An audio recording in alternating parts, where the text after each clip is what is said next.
오늘은 가볍게 산다 라는 책을 리뷰하려고 합니다. 도서관에서 빌린 책이에요. 신간책이고요. 내용이 간단해서 읽어보고 저는 좋으면 사두거든요. 소장하고 싶은 책인지 아닌지 도서관에서 빌려 읽거나 보고 나서 판단 후에 사는 경향이 있습니다. 그래서 이 책은 요코타 마유코가 지은 책이고, 요코타 마유코는 가방이 가벼워지면 삶도 가뿐해진다라는 그런 캐치프레이즈를 갖고 있어요. 구찌 매니저에서 커리어 컨설턴트로 직업을 바꾼 후 수많은 일하는 여성을 만나온 요코타 마요코는 상담을 요청한 여성들에게서 한 가지 공통점을 발견했다. 일 중독인 그들은 대개 큰 가방을 갖고 다닌다는 사실이었어요. 가방의 무게는 곧 걱정과 의무감을 상징했다. 한때는 그녀 역시 너무 많이 가져서 불행했다. 하지만 몇 가지 계기를 통해 진정한 소유와 행복이란 무엇인지 다시금 생각했고, 그 결과 이 책에서 미니멈 리치라는 삶의 방식을 권하게 되었다. 미니멈 리치란 양질의 물건을 조금만 가지는 것, 다시 말해 자신이 정말 좋아하는 소수의 물건을 소중히 관리하며 살아가는 삶의 방식이다. 저자는 미니멈 리치 철학을 실천하는 첫 번째 길이 가방을 작고 가볍게 만드는 것이라고 말한다. 이는 곧 필요하다고 착각했지만 필요 없었던 것을 선별하는 일이다. 시간도 자산도 한정되어 있는 인생을 행복하게 살기 위해서는 자신에게 정말 중요한 어떤 것에 집중해야 한다는 것이다. 당신에게 정말로 가치 있는 물건, 일, 그리고 사람과 장기적인 관계를 구축하는 비결을 작은 가방에 알려줄 것이다.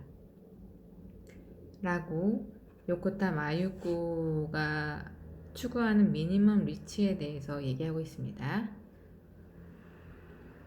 요코타 마유코에 대해서 좀 더 설명을 하면, 일하는 일본 여성들의 멘토, 커리어 컨설턴트, 주식회사 캐링 직원으로 셀러브리티와 VIP 고객을 담당하다가 역대 최단 기간인 3년 만에 치프 매니저가 되었다. 그 기간 동안 신규 고객 등록수 1위, 직원은 언제나 그녀였다. 2004년 강사로 독립한 뒤 커리어 컨설턴트가 되어 일하는 일본 여성들의 커리어 지원에 나섰다. 지금 2020년이니까 16년 전에 강사가 됐네요. 12년 동안 수천여 명의 여성들을 만나면서 적게 가질수록 인생은 풍요로워진다는 미니멈 리치 철학을 전파해 왔으며, 그녀의 강의는 만족도와 재시청률이 97%에 달한다. 대단합니다. 단순한 삶, 홀가분한 삶이 중요해진 현대사회에서 좀 더 많은 사람이 인생에서 정말 소중한 것을 찾아내는 데 도움을 얻었으면 좋겠다는 주의 권유에 힘입어 가볍게 산다를 지필 수십만 일본 독자의 공감을 받았다라고 써있네요. 적게 가질수록 인생은 풍요로워진다. 미니멈 리치 철학. 저도 적게 가질수록 인생이 풍요로워진다는 것을 요즘에 느끼고 있습니다. 가벼운 마음이 생기더라고요. 미니멀리즘을 조금씩 실천하다 보니까요. 챕터 1을 보면은 적게 가질수록 풍요로워지는 미니멈 리치 철학에 대해서 말을 하고 있네요. 쓰고 버리는 악순환 끊기. 가난한 사람이란 욕망이 끝이 없어 아무리 가져도 만족하지 못하는 사람이다 라고 정의 내려놨네요. 아무리 사들여도 행복한 기분은 잠시뿐, 돈을 물쓰듯 써도 만족감이 오래가지 않는다. 그래서 잠깐의 만족을 위해 또다시 지갑을 연다. 이것이 바로 버리는 악순환이다. 이것이 바로 쓰고 버리는 악순환이다. 저도 마음에 들지 않는 그냥 한철 입고 버릴 옷들을 사고 또 버리고 사고 버리고 쓰레기를 양산하는 그런 소비 패턴을 지금까지 보이고 있었는데요. 이 책을 통해서 좀 반성을 많이 했습니다. 나는 물건에 마음을 두고 아껴 쓰려는 생각이 없었다. 저도 그랬습니다. 쇼핑 중독에 빠진 나에게는 물건을 소장시키는 릴리웨르 아저씨의 마법의 손길이 절실히 필요했다. 이렇게 말하고 있네요. 사람이 아무리 많아도 우리가 만나는 사람, 인연을 계속 이어갈 수 있는 사람은 극히 드물다. 지금 우리 곁에 있는 사람은 언제든지 교체할 수 있는 물건이 아니라 세상에 둘도 없는 소중한 사람이다. 그런 소중한 사람처럼 물건도 오래 두고 함께 나의 인생을 살아가는 동반자라고 생각하고 드리고 써야 한다고 합니다. 소중한 인연이라고 생각된다면 다소 싫은 점이 있어도 곁에 두고 끈기 있게 지켜나가자. 그래야 언젠가 진정한 만족과 행복을 얻을 수 있다. 소중한 물건은 사람의 마음을 따뜻하게 데우는 연료와 같다. 일상을 뿌듯하게 채우고 싶다면 수선해서라도 간직하고 싶은 물건만 소유하자. 일상을 뿌듯하게 채우고 싶다면 수선해서라도 간직하고 싶은 물건만 소유하자. 가치 있는 물건과 끈끈한 관계 맺는 법. 물건에 마음을 담아 애정의 끈을 이어간다. 저는 물건에 애정을 담는 사람을 보면 왜 저래 이랬었는데 물건에 애정을 담아서 물건을 쓰면 낭비도 적게 하게 되고 여러모로 환경 보호도 되고 좋은 것 같습니다. 저도 이 가방처럼 사랑을 많이 받고 자랐어요. 라며 감사의 마음을 표현하는 그녀는 할아버지에게 뱀부백뿐만 아니라 할머니를 향한 애정까지 함께 이어받아 소중히 간직해온 듯 했다. 긴 세월을 지나온 명품은 이처럼 마음까지 전해준다는 사실을 깨달은 것이다. 그 전까지는 나만 잘 쓰면 된다고 생각했지만 내가 소중히 여기는 물건을 사랑하는 누군가에게 맡기고 싶다는 생각이 들기 시작했다. 내 물건 중에 사랑하는 손녀에게 줄 수 있는 물건이 몇 개 있나 지금 생각해 봤는데요. 그렇게 소중하게 생각하고 대대로 내려주고 싶은 물건이 책 정도? 말고는 크게 생각이 나지 않네요. 얼마나 물건을 대충 샀는지 알 수 있네요. 저에 대해서. 굿즈 매니저 시절 평소 동경하던 백발 부인에게 책 읽는 시간이 제일 행복하다고 말한 적이 있다. 그러자 그분은 좋은 소파에서 책을 읽으면 독서하는 시간이 더 소중해져요 라고 조언하며 이렇게 말했다. 책상은 물건만 두는 가구이고 예쁜 천으로 덮어버리면 보이지 않으니 돈을 들일 필요가 없어요. 하지만 의자는 오랫동안 내 몸을 맡기는 가구잖아요. 그러니 좋은 것을 사세요. 그 미소에 매료되어 사야겠다고 마음을 먹었지만 사실은 가격 때문에 망설였다. 당시 월급의 3배나 되었다. 그래도 전략하고 또 전략하고 다른 쇼핑도 모두 참으면서 눈 딱 감고 구입했다. 전략하고 또 전략해서 모든 쇼핑을 참고 구입한 그런 쇼파는 얼마나 소중하고 간직하게 될까요? 비싸다고 나쁜 게 아닌 것 같네요.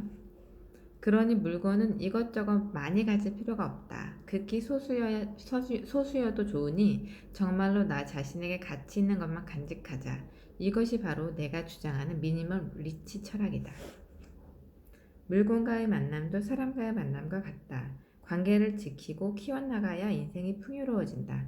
제가 이 책을 다 읽고 나서 우리 집에 드리는 물건, 소소한 그냥 플라스틱 컵 같은 것도 그냥 드릴 수가 없더라고요. 여기저기 비교해보고 내가 이 플라스틱 컵을 샀을 때 10년 정도 오래오래 쓸 수 있을까? 플라스틱은 깨지지도 않으니까 10년 이상 쓸 수도 있잖아요. 그래서 그 생각에 저번에 쇼핑하러 갔다가 사지 않고 더 마음에 들고 괜찮은 플라스틱 컵이 있을 거야 라면서 더디게 쇼핑을 하게 됐습니다.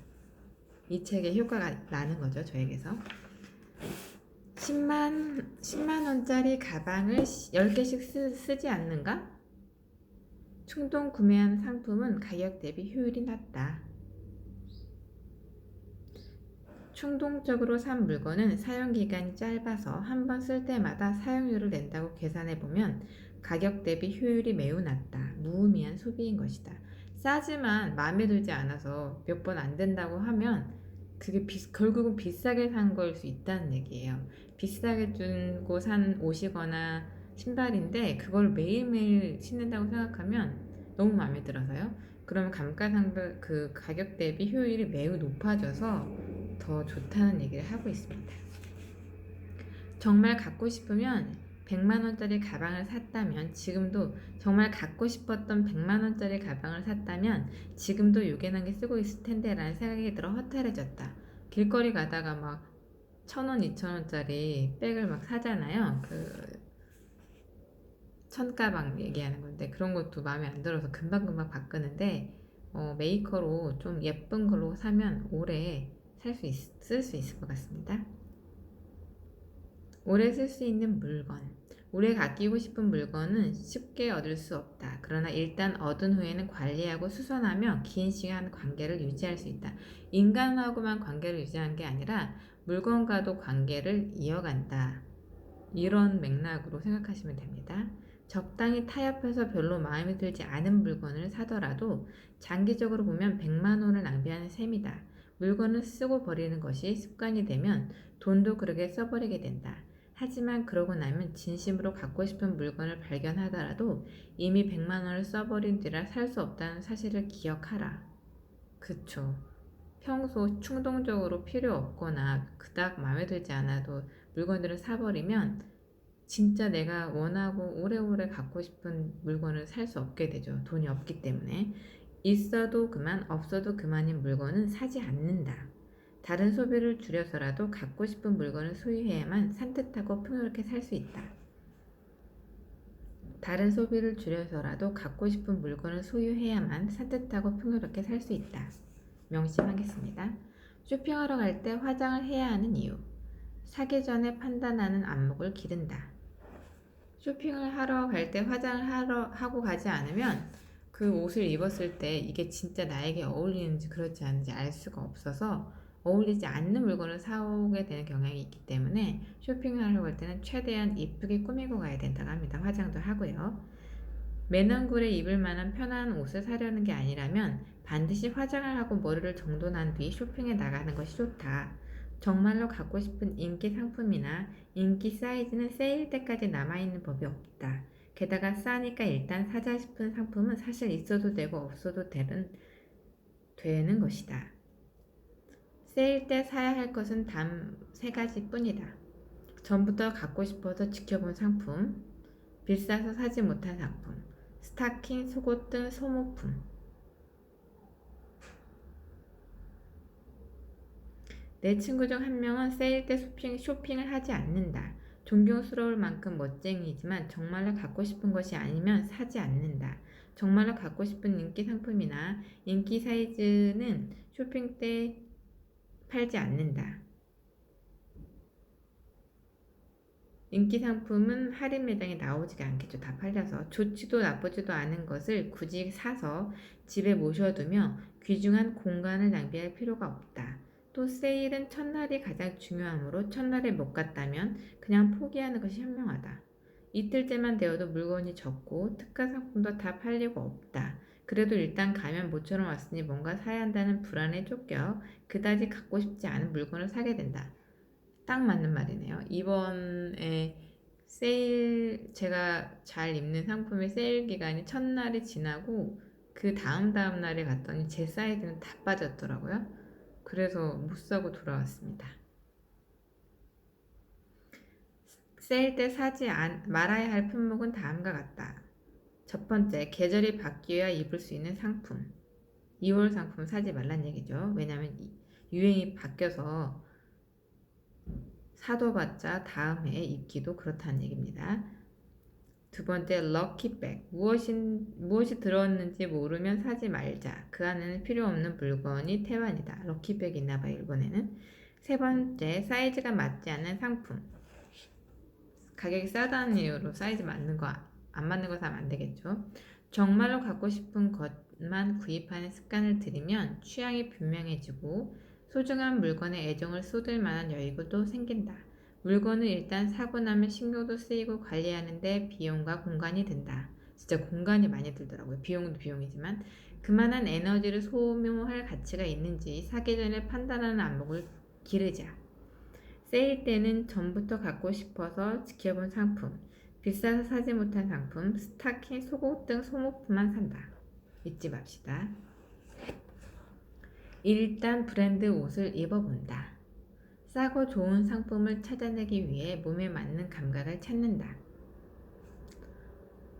옷감이 착 감겨 몸을 받쳐주는 느낌을 한 번이라도 경험한 사람은 더 저렴한 물건을 고를 때도 기준이 생긴다. 그래서 좋은 브랜드 옷을 입어보고 브랜드 옷 같은 착용감이 되는 괜찮은 옷을 사라는 얘기죠.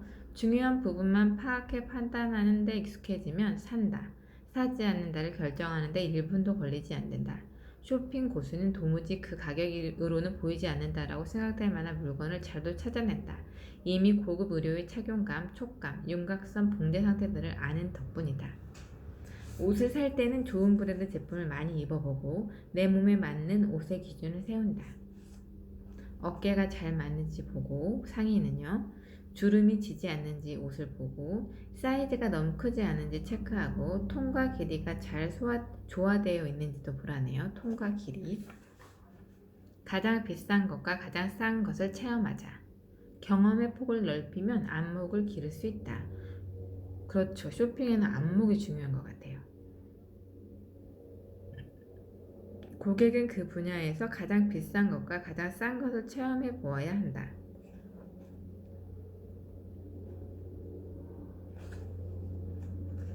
값이 비싼 식당은 단지 고객의 배를 채워주는 데 그치지 않고 가게 분위기나 서비스까지 포함해 고객이 최고의 식사 시간을 즐길 수 있도록 꼼꼼히 챙기고 있었다.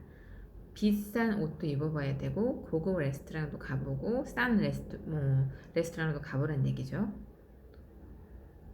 안목을 기르려면 가장 비싼 것에 과감히 투자한다. 그쵸. 비싸고 좋은 걸 먹어보지 않으면 싼 것도 이게 좋은 건지 안 좋은지 모르잖아요. 여자의 쇼핑은 나눗셈, 남자의 쇼핑은 곱셈.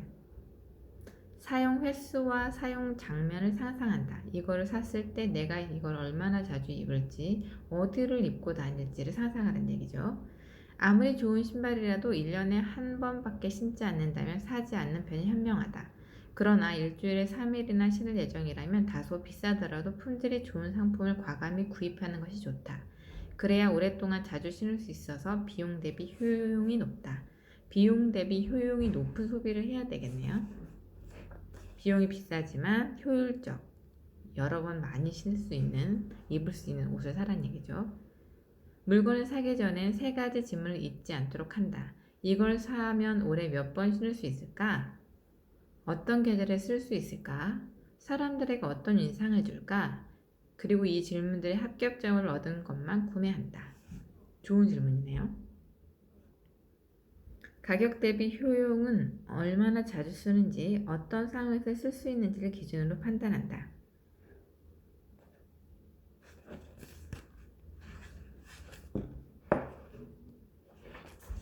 터틀넥을 입지 않는 이유. 나에게 잘 어울리는 것을 찾아낸다. 35세 이후에는 자신에게 무엇이 어울리고 어떤 브랜드가 잘 맞는지 판단할 수 있다. 이 나이가 되면 자신의 장점을 돋보이게 하는 아이템을 적극적으로 선택해야 한다. 단점을 숨기기보다 장점을 강조해 눈에 띄게 하는 편이 훨씬 멋지기 때문이다. 35 전에는 이것저것 입어보고 사보고 경험을 많이 하는 게 좋겠죠. 다리가 예뻐요. 손이 참 곱네요 하고 사람들이 자주 칭찬하는 부분을 주목하자. 그 부분을 가리는 옷을 입지 않는 게 좋다. 그러겠네요. 저에게 무슨 장점이 있을까요? 나를 잘 살피고 쇼핑해야 되겠죠? 블랙만 고집하면 스타일링이 어려워진다. 계절과 기분에 따라 다채로운 색을 즐긴다. 단순한 옷일수록 소재와 재단 같은 품질이 명백하게 드러나서 스타일링이 더 어렵기 때문이다.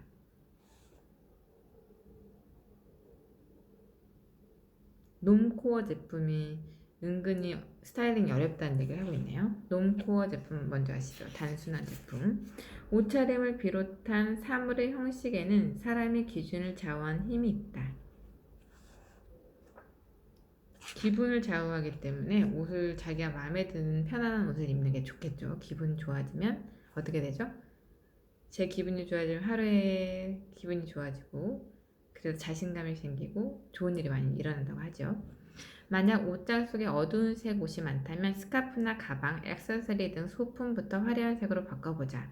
마음까지 가벼워질 것이다. 밝은 색은 기분까지 밝게 만든다. 치마할 때일수록 화사한 색을 활용해 기분을 전환해보자. 사이토 히토리씨가 부자가 되려면 화려한 옷을 입으라고 했는데 다 이유가 있겠죠. 스테디셀러와 트렌드 아이템은 배합한다. 스테디셀러는 믿음직한 인상, 트렌드 아이템은 신선한 인상을 준다. 너무 스테디셀러만 입어도 그렇고 트렌드 아이템만 입어도 그런데 그 적절히 조합하라는 얘기죠. 스테디셀러 가방이나 정장, 코트는 중요한 거래나 윗사람과의 첫 만남에 잘 어울린다. 직종에 따라 다르겠지만 대부분의 비즈니스 현장에서는 신뢰감과 안정감을 주는 것이 무엇보다 중요하기 때문이다. 트렌드 아이템에는 저 사람은 보통 사람과 조금 다르다고 생각되게끔 자신을 끌어올려주는 힘이 있으니 그 힘을 놓치지 말자.